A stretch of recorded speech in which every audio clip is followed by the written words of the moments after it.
Hello everyone and welcome to Chip and Chase, the NRL Fan Podcast. My name is Steve and I'm joined by my good friend Dave. Hey Dave. Hey brother, how are you today? Doing well, and yourself? Yeah, fine, thanks mate. Looking That's forward good. to getting into this. Yeah, it's going to be an interesting one. Just going to change my background there. There we go. Sorry bro, doing that to you. Do what you gotta do, mate. We'll get into that in a second. My name is Steve. This is my mate Dave. We are going to be reviewing the first game of State of Origin 2022, the Origin series underway, and then round 14 of the NRL 2022 season, as well as previewing games for round 15. And wow, what a round it was. Plenty to get through, plenty to talk about. We'll start with the the State of Origin game to begin with, Dave. Game 1 of State of Origin 2022 went down to the wire. Queensland winning 16-10. A disappointing result for us New South Welshmen. What did you make of this game for Game 2? And it's on a Sunday, so it'll be interesting to see how Game 2 ends up. But in between that and the next State of Origin game, we've had had a full round of NRL clashes, with round 14 kicking off on the Friday night. No Thursday game because Origin was on the Wednesday. So we started off the round with a Cowboys versus Dragons clash. This one played at Queensland Country Bank Stadium in Townsville in front of 14,683 fans, and the Cowboys just showed that they are the real deal in 2022, beating the Dragons 31-12 in another inspiring effort by the Cowboys. Yeah, mate. Look, the first half was so dominant by the Cows, and I think it was kind of to bed by half time. The Red V could never, recover from the damage that was done in the first half. Yep, 20-6 it was at half time, so it was pretty much a uphill battle from there. For sure. But yeah, the Cowboys again, they're just playing some really good football. They've got direction. They've know exactly what they're doing, and it's all just coming off. So I'm pretty happy to see them playing so well, because 12 months ago I wouldn't even have had them in my 8. So yeah, good to see that. What's this bloke's name? Number 15, Connolly. Connolly Lemulu, yeah. Yeah, Lemuelu. I don't know. Yeah, he's scored in the last try in the last minute. The last try at the end there, yeah, which was an awesome effort. So that was good to see. Reece Robinson, Steve, isn't he going good, mate? He's doing really well. That little hooker. Yeah, and I thought Valentine Holmes had a good game, and the half Drinkwater. The whole spine is really doing well for the Cowboys. Led obviously up front by an awesome forward pack. With Tamalolo, back to his best form, and even playing a bit of ball work there. The forwards offloading, breaking the line, poking their nose through, getting on their front. They're just really getting the Cowboys on the front foot and allowing their halves all the time in the world to be able to play off the back of that. Yeah. I think little Tommy Dearden's really starting to play some good footy too, mate. He's reminded me a little bit of what's his name? Bit like Alfie Lango back in the day. Yeah, a more current player, but anyway, I've lost his name. But he's been playing some great footy. He's starting to come good for the Cowboys. Sorry. I feel like he's got a bit of a Luke Keary style about him. You know what I mean? Yeah, he's got that fast feet about him. He's pretty quick. I thought Lomax was really disappointing for the Dragons. For a guy with so much potential, he really takes low percentage options right there. Just this flick pass coming out of his own danger area. It's impossible footy. It's a coach killer. He's one of those players who, as a coach, you'd be going, you've got so much talent, but between the ears, you're a little bit dense and making the wrong decisions at times, putting yourself under a lot of pressure. So disappointing for the Dragons there. Really never in the fight at all. Yep, just in defence, Reece Robinson made 50 tackles. Also in a losing team, Jack DeBellin made 50 tackles as well. Very good. All right, game 2 of the round was the game that I was at, and this was, well, not I wasn't at it. I was sitting there in front of the TV with a nervous tension. This was the Titans at home at Seabass Super Stadium up against the Rabbitohs. 14,000 strong crowd there, with the Rabbitohs managing to get away 30-16 in what was an early tussle, but then again the Titans proving they can't play a full 80 minutes, and the Rabbitohs with the class of Alex Johnson getting a hat-trick again this week, proving too good. Nikorima 5 from 5 with the boot. Yeah, good kicking effort by Nikorima. South led 12-4 at halftime. Didn't really look that clinical, and you could see there was some frustrations. Cody Walker getting a little bit hot under the collar. Things weren't coming off for them. Jackson Paulo and Tane Milne getting found out on South's right edge early in the first half. Poor defence, especially on that try there. Play, yeah. But in the second half, pulled it together. Alex Johnson's a great finisher, and getting 150 tries in his career to date. Congratulations to him. Yeah, it was real beautiful conditions here at Seabass Stadium, and I think we must say that it was Tom Burgess's 200th game. It was too. For the club, and I thought he had a stellar performance, mate. He ran for 177 metres, so he really got out there and gave it a hit. I thought for the Titans, Tino was pretty good coming back from Origin. Backing up, backing up, double. Did a really good job, and you could see when he came on, he really spurred them on. But so did South's Origin stars backing up. Cook and Cameron Murray did really well too, and I think Jai Arrow had a bit of a point to prove as well, missing out on this Origin team. Yeah, look, Cook and Murray, very impressed with the backup game they had, mate. They were in everything. Cook still made close to 50 tackles. Like he's just a workhorse, absolute workhorse. Alex Johnson's a freak, mate. He is. He just finishes it off. Beautiful. He's like a magnet to the try line. You can put him in any proposition, and he will just get the ball down to the line. And 150, I think that brings him to 7th all time for the Bunnies or something like that. No, he's first all time for the Bunnies, but he's getting up close to tries. Tries. Yeah. First all-time tries. Yeah, first all-time tries. He broke that record last week, but this he's getting very close to the all-time record, which will take him a couple of years. But he is only a young man and still has an opportunity to be able to get up there. So that's what I meant. Yeah.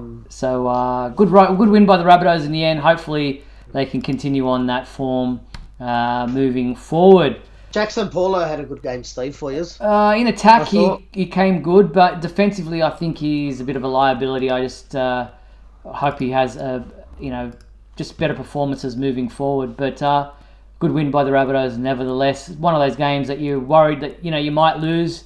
All about that this week, but we managed to get the result in the end.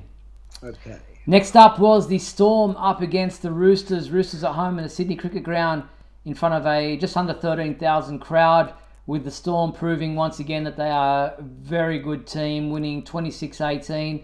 An improved performance by the Roosters. What a cracker game. It was a pretty impressive game. Both teams bringing their best attack to the fore and some good scrambling defence as well. But all in all, Suwali still doing himself, putting himself in that position to get an Origin starting spot.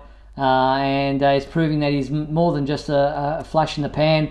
He, is a maturing young man who is really finding his feet in first grade, and is just impressing week to week. Yeah, man, this was an awesome game. There was some absolute brutal defense from both teams in this game, and it was just really exciting from start to finish.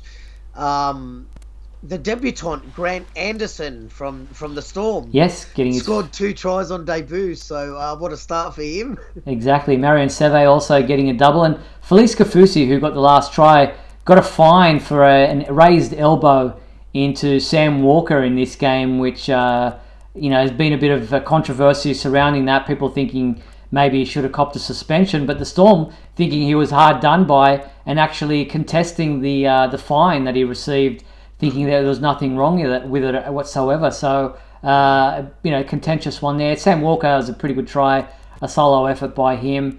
But all in all, 12-10 at half time to the Roosters, but the Storm come good and play a full 80 minutes and managed to get it in the end. Yeah, that was weird, that call, the elbow to Sam Walker's face, because they're trying to say now that he's done it intentionally. Yeah. Which, look, Steve, he done it to one of our players earlier in the year, and he absolutely killed him, and I thought it was pretty bad, but I don't think either of them would be intentional, man. I honestly don't. Yeah, but I think maybe they're trying to say to him, you need to change your running style. I think Waria Hargreaves is another one of those players who puts up this bumper bar, elbow, forearm thing to try to bump off players, and when you come up against a player who's nearly half your height, that can be a pretty damaging experience. But so I think that there's a bit of kind of like a lesson for him to learn there about the way he runs in with his arm raised.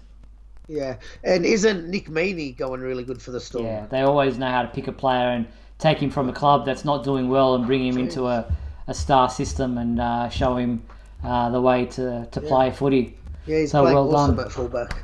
Yep, Storm doing well there. And then a game I didn't get to see, but I caught the highlights of it today, and that was the Broncos up against the Raiders. And wasn't this a cracker game? Even just looking at the highlights of it, 24-18 was the final score. The Broncos winning at Suncorp Stadium in front of 28,000 fans. This was anyone's game. It was you score, we score, you score, we score kind of affair. Back to, just anybody's game, at any point in the game. Raiders did lead 18-16 at half time. And even Reynolds missing that goal in the first half, proving the difference. But then the Broncos getting that extra try in the second half, early in that second half, and then that was it for the scoring. It just went a long time. Other than a penalty goal, there really wasn't much to write for scoring, which was just showed the great defence that both teams had, scrambling to make sure that the opposition didn't get over the stripe. 100%. This was, both these last two Saturday night games were awesome games. I really enjoyed the Broncos Raiders one too. Very close encounter again. Steve, the Broncos are 7 on the trot now. Yes, yeah, they're doing really well. A few injuries to come out of this one for them though. Yes, and they had a good win here, but at what cost? There was a few injuries because Farnworth's gone for this season. They say it was a bicep. Yep, a bicep, correct. Adam Reynolds. Reynolds and Haas were in doubt. They reckon they're going to be playing this week, but I can't see Reynolds playing, mate. He looked like busted. He was grabbing pretty hard at those ribs, so not sure. Ezra Mann for the Broncos playing wonderful football. He is a good halfback. And little Billy Walters too. Yeah, he did really well. He's coming good for his dad, the coach. He's a little fiery one. I like him. Yeah, so well done to the Broncos there. As he said, who would have seen them in their top 4 at this part of the season, winning 7 on the trot. So pretty impressive effort by the Broncos. Just a quick mention to Paddy Carrigan. He debuted. He also made close to 50 tackles backing up in that game too. Yeah, backing up from his origin. He's an impressive player. He is. He's really good. Yeah. So then another game that was played, this one the Sunday afternoon game, this one at Campbelltown Sports Stadium, 10,000 crowd there. The Tigers up against Manly, and even with Noddy taking over as interim coach there, Tigers just cannot put it together. Manly winning 30-4 in what was an impressive. They didn't have to do much, Manly. The tries came late. It was pretty close. Even at half time, it was only 6-4. But Tigers cannot put an 80-minute performance together. 54th minute, 61st minute, 74th minute, 77th minute came the 4 tries in the second half from Manly. Crazy. And Brent Naden getting sent off in an ugly spear tackle he'll have this some. was nasty. Yeah, he'll have some problems there when the charge sheets come out. Especially the way the amount of pressure that got put on Jakey's neck because it got bent in the dropping on tackles. So yeah, that was a real nasty one. He'd be biting his fingernails, that's for sure, Brett Naden, to what sort of punishment he's going to get. I reckon he's looking at 4 to 6 easy. Easy. Yeah, It was worse than the one that was earlier in the year that Manly player put on South up at the Gosford game, but and he got I think it was 3 weeks or 2-3 weeks. So this is going to be a lot worse. To his credit, he did apologise straight away, and thankfully Jake Trbojevic was fine, and he even checked in on him later on after the game.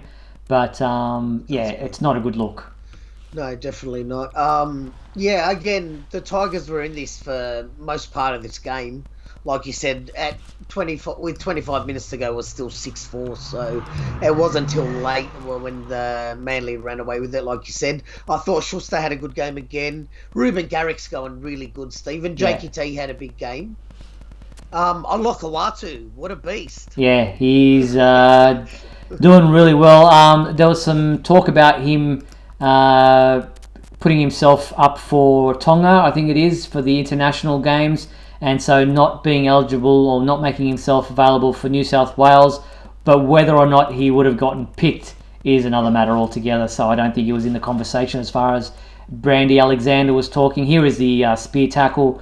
Not good, putting a lot of pressure on that neck, driving down towards the ground. So he's going to be in a lot of trouble getting sent off there. So well done to Manly, pushing on, beating the Tigers handsomely in that one. Steve? Yes? Just mentioned to Josh Aloye. Yep. He's playing his old team. He scored a double, ran for 210 metres and made 30 tackles. Impressive. So big game from him too. Very good. All right, next up was the Knights up against the Panthers in what ended up being a whitewash. Newcastle fans at McDonald Jones Stadium, 21,000, good on them, getting out there, supporting their team who cannot win a game at home this season. This was always going to be a tough one, even with the Panthers players backing up after Origin. But just too clinical. Penrith just know how to win. It was almost like a training run for them. They were just going through the motions, doing what they need to do. It's 26-0 at halftime. It was never going to be pretty for the Knights, but really there is nothing positive to say about Newcastle's performance. Yeah, Panthers showed no mercy here, Steve. And good on them. That's what you want to see as a coach. Yep, on a real struggling Knights outfit. They almost looked like they were training in this one. So, Chris Randall whooping 61 tackles in this game, mate. Wow. Haven't seen a player make that many in one game for a while.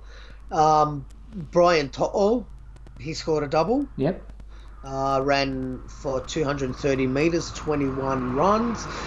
Yeah, not much more to say except it was just a stellar Panthers performance. And what about what kick-out done to poor what's his name? Kalen Ponga, mate. Yeah, he just knocked him out early. And yeah, I mean, Newcastle were without Ponga for the majority of the game, which is never a good thing no matter who you're playing.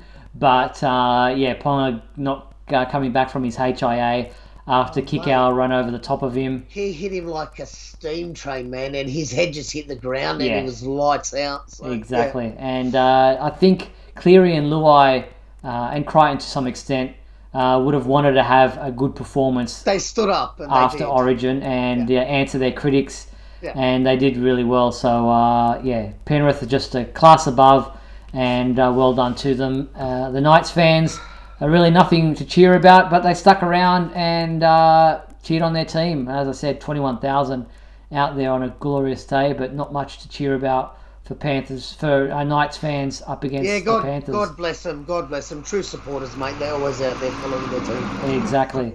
All right, then the next game we're going to be looking at is the other Sunday game. This was the Sharks up against the Warriors at Moreton Daly Stadium in Redcliffe. Only 3,500 fans there to watch this game, which is pretty poor effort. But nevertheless, the Sharks would have been happy taking out this victory 38-16, 24-12 at halftime, and really it was just another case of another team down on their luck, not being able to play for a full 80 minutes. Yeah, look, the Warriors were out of the gates fast here. Yeah. They led 12-0 right at the beginning, and I was watching this thinking, hang on a second, we might have a game on our hands, but Sharks, it didn't take them long to wake up, and they really started putting him to the pump.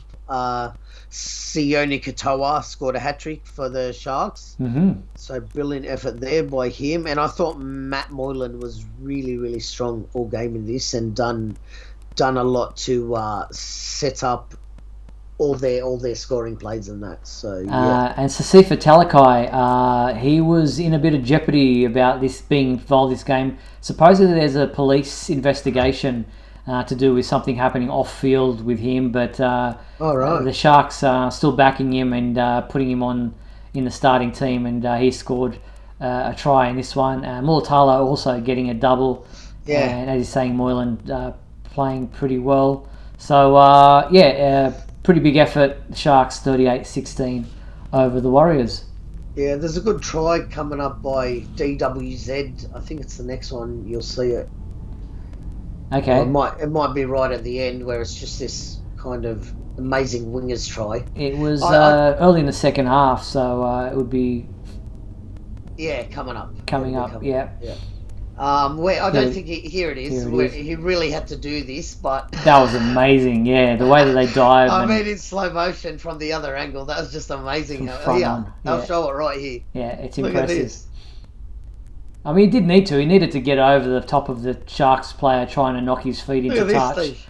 It's just really impressive, and thank God they've removed that corner post law. So well done to him on that acrobatic effort. And then sadly, David, we do need to speak about it. This was the shock of the round up until this point. I don't want to do it. I had 7 out of 7 thinking, I'm going to get a full round of results here. But the Eels just did not show up. And the Dogs, they played well. I mean, they didn't do anything spectacular. They scored 2 intercept tries. But 34-4 against the team that is, people got in their grand final this year. And the other team, the Dogs, were sitting at the bottom of the ladder. The Eels just did not show up. It was like they thought they just had to get on the field and it would happen for them. And that was a lackluster, poor performance from the Eels. Yeah, mate, you pretty much said it. Hit the nail on the head there. I'm not allowed to swear on this show, so I'm gonna say WTF. Credit to the Dogs, mate. They really. Look, it's always a tough game when it comes to the Dogs. Doesn't matter what they're coming. Eels and Dogs is always a close game, and Dogs have been known to beat us at the best of our times. So I was going into this one really nervous, and it was inevitable, mate. The Dogs of War were back. They had brilliant defence, I thought. Full Moon was out, mate. It was. The Dogs of War had come back. They were howling. I was obviously at this game. The supporters were going nuts. Dogs never looked like slowing down, and good luck to him. Fox, Josh Adokar got himself a hat trick. Matt Burton had an absolute amazing game against us. So did Pangai Jr. I thought RCG on the Parramatta Eels team was a bit of a standout. I thought he had an awesome game, made some awesome tackles and a lot of meters.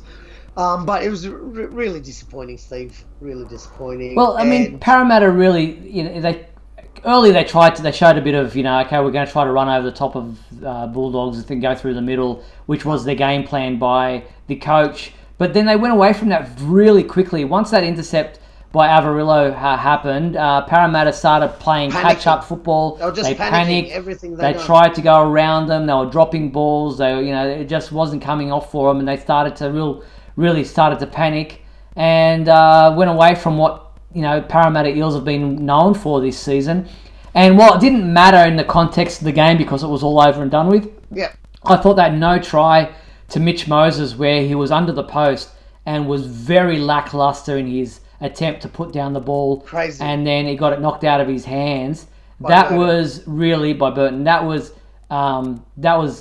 a coach killer. You just go, well, there and then. That's it. That shows the lack of attitude, the lack of attention to detail. You just put it under your wing, you dive in on it, and you put it under the back dot. You don't go, half-assed soft at and all. put it down with one hand. Yep. It was a crappy performance. And even that by Gutherson throwing another intercept shows, just lack of patience. Parramatta had opportunities, but just weren't willing to go the whole distance and build pressure. They wanted to score off every play.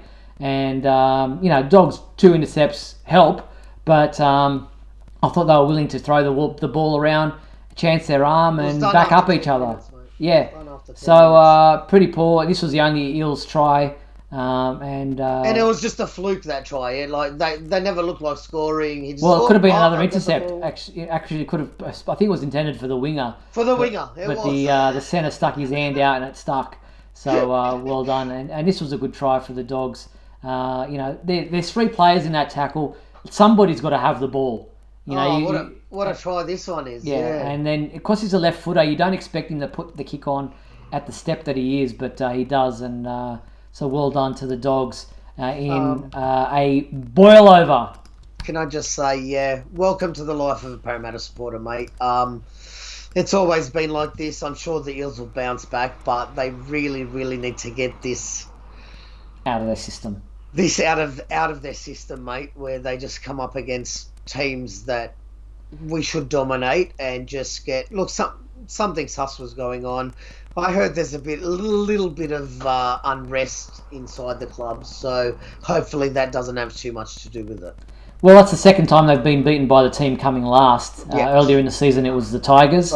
And now the Bulldogs. So they do have... they've beaten the Panthers and Melbourne, 2 of the better teams in the competition. The only team that beat Panthers this year. So the gap between their best and their worst is a mile. But you've got to ice these games that you're expected to win and realise that you can't just turn up and it will happen. You've actually got to play the full 80 minutes. Couldn't agree more with you. By the way, I can't believe you've got that Bulldog thing behind you. I'm going to punch you the next time I see you. Well, each week I put up one of the photos from a game that was an outstanding performance, and you cannot knock the Dogs for what they put up against the Eels. All right, so here is the ladder at this point in the season after round 14. The Panthers sitting 4 points clear on top. Then you've got Melbourne sitting second. And in third and fourth, the 2 Queensland teams, or 2 of the Queensland teams, the Cowboys and the Broncos. And then the Sharks, who've kind of snuck up into 5th spot. How's the 3rd Queensland team going? Yeah, they're sitting ugly on the last spot. The Eels on 18 points have dropped down to 6th. The Rabbitohs go up to the 7th spot with the Roosters sitting on 8th. And Manly still sitting outside the 8 with the Dragons on 14 points. Then the Raiders, Knights, Tigers, Warriors, Dogs moving up from the bottom of the ladder just on for and against by 7 points, with the Titans sitting at 16th, last position. So not good there for the Knights, for the Titans. So now we look ahead to round 15, and on Thursday night we have a game that I wish I could get to, but other things are going to stop me from getting down to Wollongong to see the game against the Dragons. The Rabbitohs taking on the Dragons at Wynn Stadium, 7:50 p.m. kickoff. This is a danger game for the Rabbitohs. The Dragons and the Rabbitohs sitting, I think, on the same points, just differences in for and against. And I think the Rabbitohs should get this one, but it won't be an easy game. Yeah, I've tipped the Rabbitohs here, but the Red V like to turn up at home, so hopefully it'll be a close encounter with Rabbits getting home. Wait, so both going Rabbitohs there. Yep. Next up is Manly up against the Cowboys. This will be a good clash. This is at 4 Points Park in Brookvale at 6 p.m. on the Friday evening. This will be closer than most people will probably think. I am going to stick with the Cowboys just because they're going so well. But Brookvale has been a bit of a fortress for Manly. And while it hasn't necessarily been the case in recent times, I think it still will be close, but I'm going to go Cowboys. Yeah, I'm sticking strong with the Cowboys here too, mate. I don't think Manly will be able to match it with them. Okay, so both going the same there. Another big game coming up. This one is the Storm up against the Broncos, 2nd versus 4th. This will be at 7:55 p.m. kickoff in Amy Park in Melbourne. This will be a cracker of a game. Both teams really doing really well, both in good form at the moment. I could see the Broncos winning, but I'm going to stick with the Storm just on the class and the fact that it's in Melbourne. All right. This is going to be a cracker game. Can't wait for this. This is the 8 o'clock Friday, is it? Yes, that's right. Beautiful. I don't know. This is a real hard one, man. I might have to flip something here. I've tipped Storm, but let me flip this. Okay. All right, we'll leave it with Storm. Storm? Okay, yeah. Fair enough. All right. Then we move on to the next game, which is... I'll turn off that one there. We've got the Sharks up against the Titans. This will be played at Coffs Harbour, in Coffs Harbour. So the Sharks taking a game to Coffs Harbour, 3 p.m. on the Saturday. I'm going to say the Sharks by plenty, coming up against the Titans, who are sitting last on the ladder. No brainer. Put me down for the Sharks. A massacre against the Titans. All right. Then after that, we have the Warriors up against the Panthers. Dave, whatever you're juggling around there is hitting the microphone. Warriors up against the Panthers. This is going to be another whitewash by the Panthers, even though it is again at Redcliffe. I think Warriors probably after this move back to New Zealand, but this is still in Redcliffe at Moreton Daly Stadium. Panthers by plenty. Yep, Panthers, thank you. Okay, then we have Parramatta. Can they bounce back up against the Roosters? This one will be played at Combank Stadium, Eels home game. We have 7:35 p.m. Saturday night kickoff. This will be an interesting one. 6th versus 8th. Can Parramatta bounce back after that? I think so. It could be a golden point game. I'm going to go Eels on the bounce back factor. Yeah, man. I don't know. After what I saw against the Dogs, I can't tip them. You're going to go Roosters? I'm going Chooks. Oh, wow. Okay. So there you go. All right, then next up, Raiders up against the Knights, 11th versus 12th, although the Raiders probably doing a bit better than the Knights at this point in the season. Their position on the ladder maybe doesn't show that. This is 2 p.m. at GIO Stadium in Canberra. I'm going to go Raiders. Green Machine, thank you. Green Machine it is. All right, and then the last game of the round, the Cellar Dwellers, Bulldogs up against the Tigers, 15th versus 13th. Combank Stadium again, this one at 4:05 p.m. kickoff on the Sunday. Toss a coin. Are the Dogs going to go on a high and think that they're world beaters and get done by the Tigers, or are the Tigers going to show that they really don't know what they're doing still and get pumped by the Dogs? On the back of them beating the Eels, I think the Dogs maybe will do it in this one. Okay, so this is 4 o'clock at Combank, is it? Yes, that's right. I think I might have to get down to the Spoon Bowl in a Tigers jersey and barrack for the Tigers. Just to give the Dogs back one for what they did to you guys, Nah, mate, I'm tipping Dogs here after a good win against the Eels. Okay. I think they'll have their way with the Tigers this week because, you know, a win can build a lot of confidence for a team, Steve. So. Very true. Yep. All right, so that is it. That's our tips for the round. I think we only differ on one or two. I think the Eels one is the only one we really differ on. But nevertheless, a good round of footy coming up. Some interesting games. There may be a few big disappointments, big scores. You just never know in this NRL season. Anything is possible. Only time will tell. Exactly. But get out and support your team if you can. But thanks, Dave. This is another great episode of our podcast, episode 16. Who thought we would make it this far? I know, man. It's gone really good. Look, we're more than halfway through the season now, Steve. So it's going quite fast, and with only 11 rounds to go, I think it's fair to say we're at the business end of the season now. Yeah, that's right. And now's a whole bunch of teams' time to stand up and make a good run towards the semis. Exactly. Well, folks, I hope you enjoyed this episode of NRL Fan Podcast, Chip and Chase. My name is Steve. That was Dave. Thanks, Dave. Talk to you next week. Thanks, brother. We'll see you next Monday. Thanks, everyone. Bye-bye.